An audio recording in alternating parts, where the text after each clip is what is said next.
Bonjour à tous et bienvenue sur le pack Happy Life. Je suis Vanessa et aujourd'hui on va parler de l'aménagement de l'espace. Juste après ça.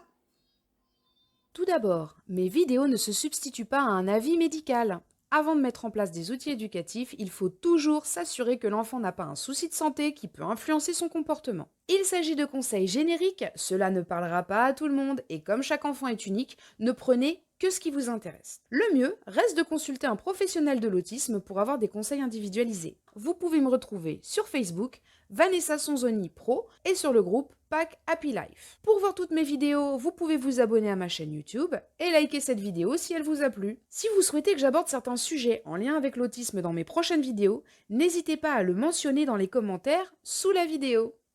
C'est parti! Déjà, j'aimerais qu'on commence par faire un point sur la perception du monde extérieur qu'ont les enfants autistes, qui n'est pas du tout la même perception que nous, que la perception d'une personne neurotypique. Comme je l'ai déjà dit dans plusieurs autres vidéos, les enfants autistes sont souvent surstimulés par tout l'environnement extérieur. Pour une personne neurotypique, par exemple, vous êtes dans une soirée, il y a plein de monde dans la pièce, mais vous êtes en train de discuter avec une seule personne. Vous allez tout de suite réussir à faire le tri de toutes les informations pour que votre esprit, vous allez réussir à vous concentrer sur ce que la personne en face de vous est en train de vous dire. Un enfant autiste, pour lui, c'est un petit peu comme si toutes les informations étaient perçues au même niveau.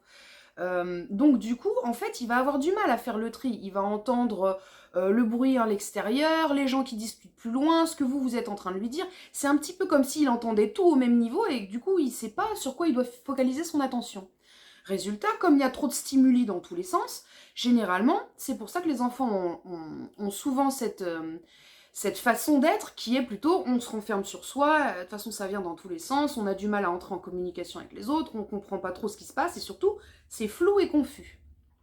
Donc c'est pas facile d'interagir avec eux. Ce tri d'informations, nous, notre cerveau, il est complètement habitué à ça. Puisque dans notre vie de tous les jours, on sait très bien qui on doit écouter, à quel moment, et bon, logiquement, ça ne nous pose pas trop de problèmes. Pour eux, c'est beaucoup, beaucoup plus compliqué que ça. Par conséquent, il y a au-delà de ça, de la perception du monde environnant, ils ne ressentent pas les choses de la même façon que nous. C'est pour ça qu'il y a souvent des hypersensibilités. Physiquement, le contact n'est pas, ils ne ressentent pas le contact de la même façon que nous.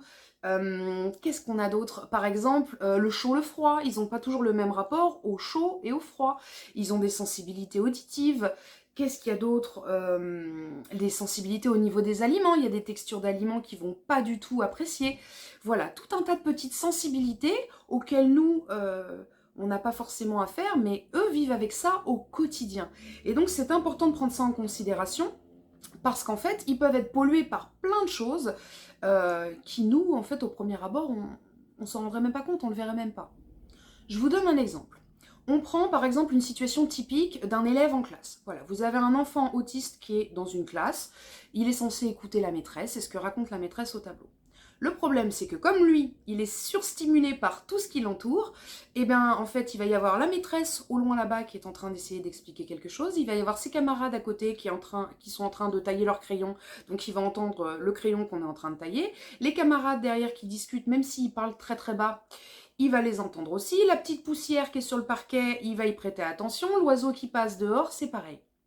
Donc, imaginez la difficulté que ça représente de devoir se concentrer sur ce que la maîtresse est en train de dire à ce moment-là. Sachant qu'en plus, sur tous ces stimuli, peut-être que ses camarades, par exemple le taille-crayon juste à côté, c'est beaucoup plus proche de lui que la maîtresse qui est loin. Donc en plus, d'un point de vue localisation, plus vous êtes loin de l'enfant, plus c'est compliqué pour lui de pouvoir comprendre ce que vous êtes en train de dire. Il faut savoir aussi que les enfants autistes fonctionnent beaucoup grâce au support visuel. En fait, tout ce qui est visuel, ils vont beaucoup mieux le comprendre.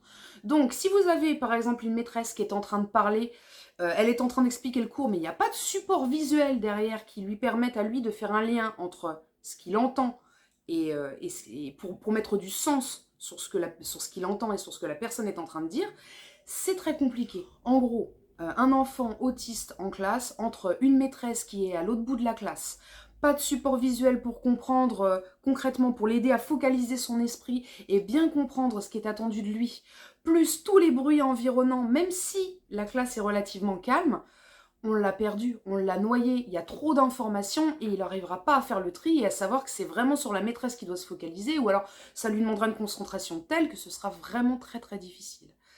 Donc, pour pouvoir entrer en interaction avec un enfant autiste, pour pouvoir lui apprendre de nouvelles choses, il va falloir prendre en considération ces perceptions-là et toute la manière dont lui perçoit son environnement. Aujourd'hui, nous allons donc nous focaliser sur l'aménagement de l'espace pour permettre à l'enfant de mieux se concentrer et d'entrer plus facilement en interaction. Si vous envisagez de faire des séances de travail ou des séances de jeu avec votre enfant, la première des choses à réfléchir, c'est le lieu où vous allez proposer ces séances. L'idéal, c'est d'avoir un lieu épuré. Donc, ce serait une petite pièce, le plus petit possible, de manière à ce que ce soit contenant pour l'enfant. Parce que plus l'espace est grand, plus automatiquement, il y a des stimuli de partout. N'oubliez pas que notre objectif principal, c'est de lui permettre de réussir à faire le tri des informations et se focaliser sur l'essentiel, c'est-à-dire vous et ce que vous allez essayer de lui transmettre. Donc, une petite pièce, le plus calme possible. C'est sûr que s'il y a beaucoup de bruit, même à l'extérieur de la pièce, son esprit va partir à l'extérieur de la pièce aussi. Et alors épuré, c'est-à-dire le plus neutre possible au niveau des murs, une table, 2 chaises, des jeux rangés et pas forcément visibles par l'enfant, parce que sinon il va aller regarder les jeux plutôt que de se focaliser sur vous, encore une fois, et c'est pas ce qu'on recherche. Ce qu'on veut, c'est l'aider à faire le tri des informations. Mais pour ça, comme lui perçoit toutes les informations extérieures beaucoup plus fortes, avec beaucoup plus de puissance que nous, eh ben, on doit enlever un maximum d'informations pour qu'il puisse vraiment se concentrer dans les meilleures conditions. En plus, le fait d'avoir une petite pièce et pas un très grand espace avec plein de choses dedans, ça permet aussi à l'enfant de se sentir contenu d'un point de vue physique. Donc il y aura moins d'éparpillement physique, moins peut-être de troubles du comportement, ce sera plus cadrant pour lui. Donc ça a vraiment un intérêt.